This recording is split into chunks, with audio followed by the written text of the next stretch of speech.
বন্ধুরা আজ আলোচনা করব জমি বায়না চুক্তির পরবর্তী জটিলতা নিয়ে।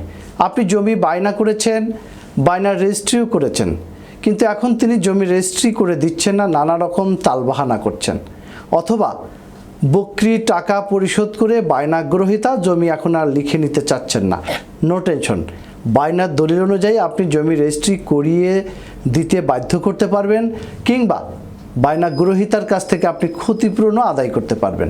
বায়নার দাতা এবং বায়নাগ্রহীতা উভয় পক্ষের আইনি ডিফেন্স নিয়ে কথা বলতে আমি PM সিরাজুল ইসলাম সিরাজ প্রামাণিক, আইনজীবী, বাংলাদেশ সুপ্রিম কোর্ট, আজ আপনাদের মাঝে হাজির হয়েছি। তবে মূল আলোচনা শোনার আগে আমাদের ল টিপস ভিডিও চ্যানেলটি সাবস্ক্রাইব করুন, বেল বাটনে ক্লিক করুন।